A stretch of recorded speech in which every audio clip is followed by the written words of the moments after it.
반갑습니다. 문정법률경매 배문정 소장입니다. 자, 오늘 이야기는요, 소유권 이전 청구권 가등기에 대한 이야기를 해볼까 합니다. 이에 관련해서 울산지방법원에서 진행되는 물건 한 건 소개해 드리고요, 대략적으로 설명드리도록 하겠습니다. 앞서 제가 말씀드리고 싶은 거는 사실 가등기는 민법에 관련된 문제이기 때문에 실은 굉장히 강대인데 제가 이걸 변호사도 아니고 설명 다 드리기는 어렵고, 실은 이제 경매에 관련해서 조금 조심해야 될 부분만 간략하게 설명을 같이 한번 이야기 나눠보도록 할게요. 자, 가등기란 도대체 어떤 것인가 말씀드리고, 근데 이제 법적인 내용이 있어요. 종국 듣기를 할 수 있을 만한 실제 법적 또는 절차 법적 요건을 구비하지 못한 경우, 혹은 권리의 설정, 이전, 변경, 소멸의 청구권을 보존하려고 할 때와 그 청구권이 시한부 조건부이거나 장래에 있어서 확정할 것인 때에 그 본등기를 위하여 미리 순위를 보존하게 되는 효력을 가진 등기다. 말 그대로 이제 가등기, 가짜등기, 가등기에서 끝나면 본등기를 안 하면은 사실 그냥 가등기는 그대로 있는 거고요. 본등기를 위해서 보통은 가등기를 합니다. 그래서 그 종류도 있고요, 효력도 있는데 일단 예비등기다 생각하시면 될 것 같아요. 자, 가등기의 효력은요, 일단 자체로서는 효력이 없지만 본등기를 하게 되면 효력이 있다. 그 다음 두 번째는 본등기 이전에 가등기 하고 가등기가 불법으로 이제 말소된 경우가 있어요. 그런 등기는 청구권을 가진다. 가등기권자가 청구할 수 있다. 이런 청구권이 있고요. 자, 가등기를 이제 간단하게 설명드리면, 가등기는 장래에 할 본등기의 순위를 보존하는 효력이다. 자, 일단 제가 설명을 잠깐 간단하게 드리면요, 첫 번째 1번이 예를 들어 가등기였다. 그 다음에 2번, 3번 들어오고 4번째 본등기를 했어요. 그럼 이 본등기의 순위는 1번으로 간다는 거죠. 그런 효력이 있다. 그게 이제 가장 핵심이 아닐까 싶습니다. 자, 따라서 가등기 후에 본등기와의 사이에 제3자가 등기를 해도 본등기의 내용에 저촉되는 것은 효력이 없거나 후순위가 된다. 효력, 순위를 지키기 위한 거다, 이렇게 생각하시면 돼요. 자, 가등기 담보와 가등기 종류입니다. 가등기 담보는 실은 이제 가등기 담보를 굉장히 많이 봐요. 소유권도 많이 보지만 담보 가등기도 굉장히 많은데, 그거는 뭐냐면 금융기관과 개인거래 또는 개인 간의 거래에서 채권자가 가등기를 요구하는 경우가 있습니다. 그럼 가등기 할 수 있는 거예요. 자, 그런데 이제 그 요건이 당신이 언제까지 돈을 갚지 못하면 나는 본등기를 하겠다, 이런 어떤 요건을 갖추게 되면 할 수 있어요. 굉장히 좀 위험한 건데, 일종의 신탁등기하고 조금 비슷하다. 소유권을 가져가는 거니까 돈을 빌려주고 금전거래해서 그런 형식으로 보시면 될 것 같습니다. 자, 가등기의 종류는요, 소유권, 저당권, 지역권, 전세권, 그 다음에 이제 권리, 지유권, 채권, 담보권, 이렇게 해서 전체 다 합치면 한 32건 정도 된다고 봅니다.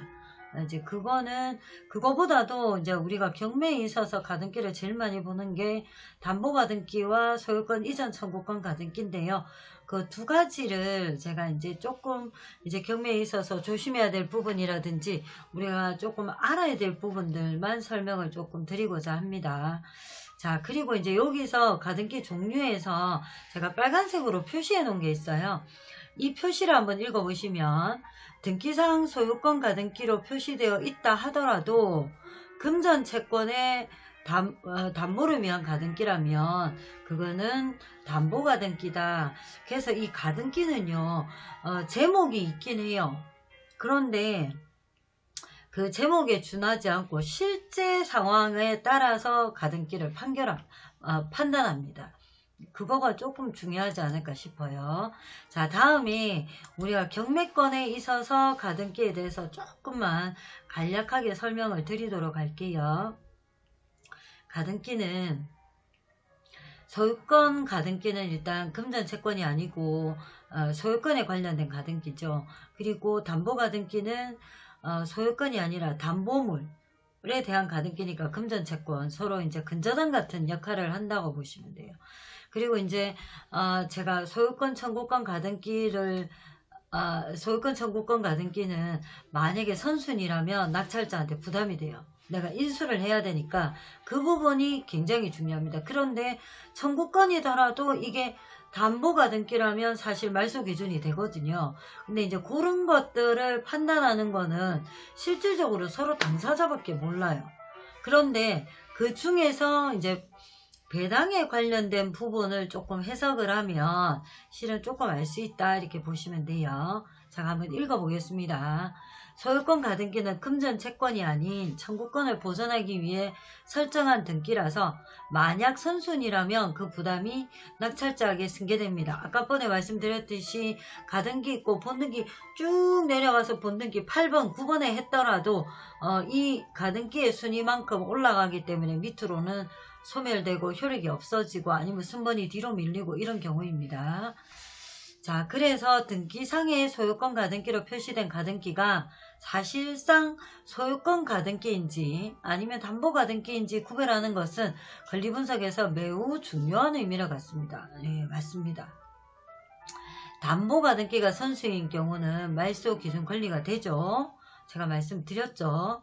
자, 다음에 따라서 소유권 가등기가 되어 있는 부동산의 경매에서 법원은 가등기권자에게 해당 가등기가 담보 가등기인 경우는 그 내용과 채권이자 부수채권을 다 포함해서 전부 원인, 금액, 담보 가등기가 아닌 경우는 해당 내용을 신고하도록 채고합니다.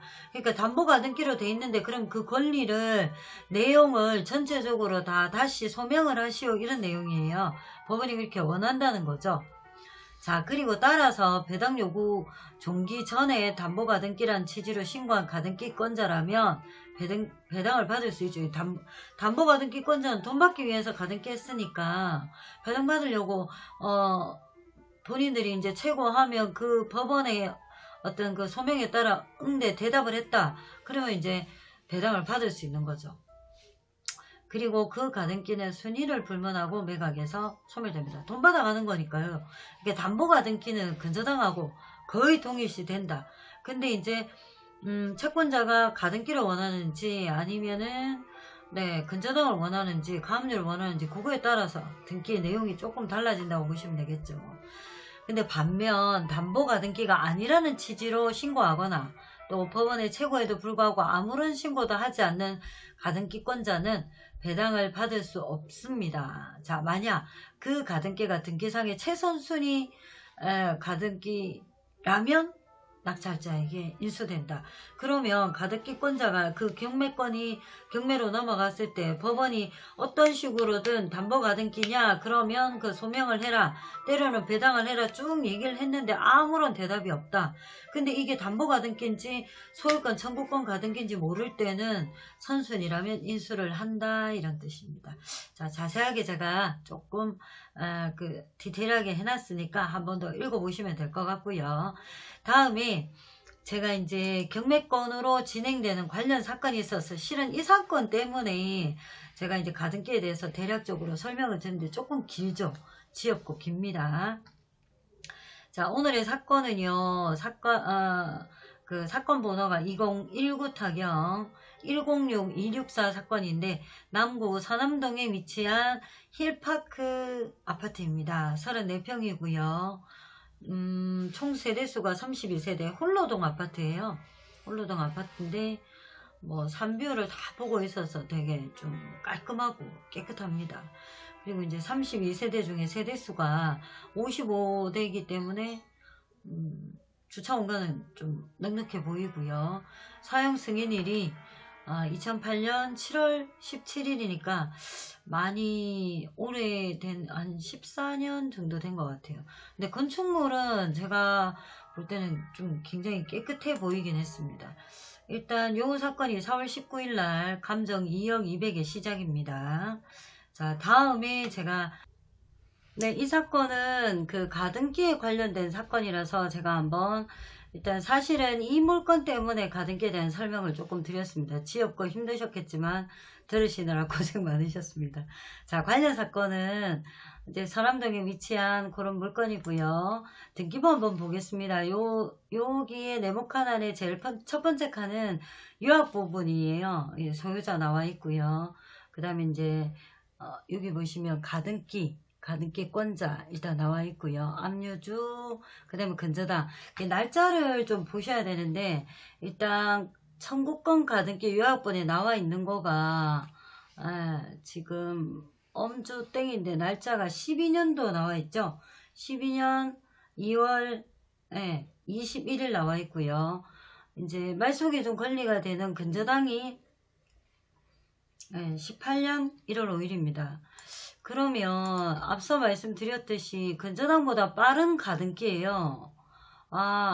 이게 지금 법원의 사이트에는 아무런 내역이 없는데 등기부를 보니까 이렇게 표시가 되어 있더라고요.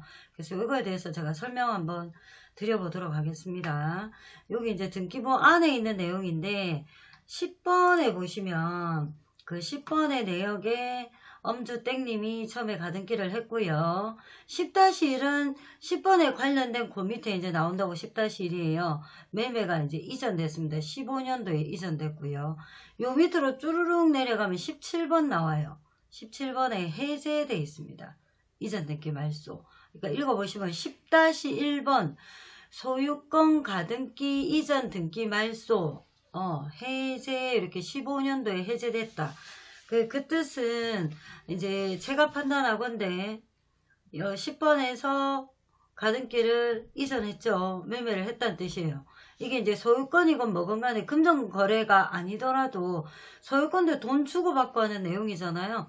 그러니까 이제 누군가가 이 집을 또 살 수 있어. 가등기를. 네, 매매 가능합니다. 그래서 매매했고, 그러나 이게 이제 말소가 됐다는 거는 소유자하고 현재 소유자하고 어떤 관계에 있다 이렇게 보시면 될 것 같아요. 그래서 요거는 요약본에 보면 가등기가 소유권 이전 가등기가 지금 표시가 되어 있지만 10번에서 10-1 매매 약됐고 17번에 말소가 됐다.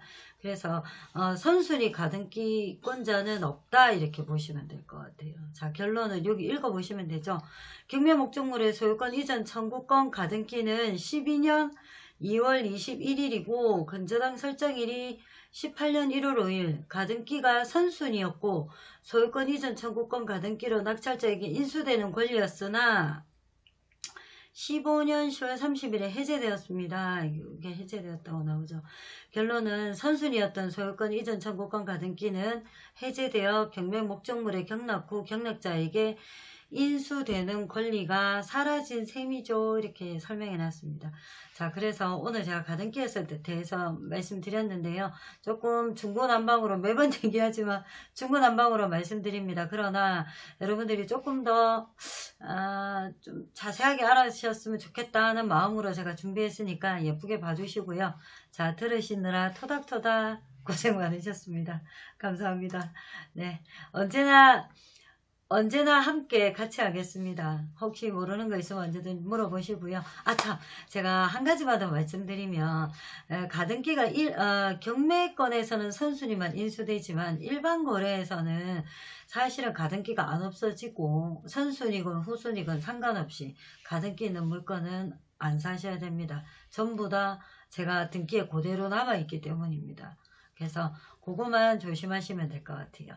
자, 오늘도 내일도 건강하게 또 뵙겠습니다. 감사합니다.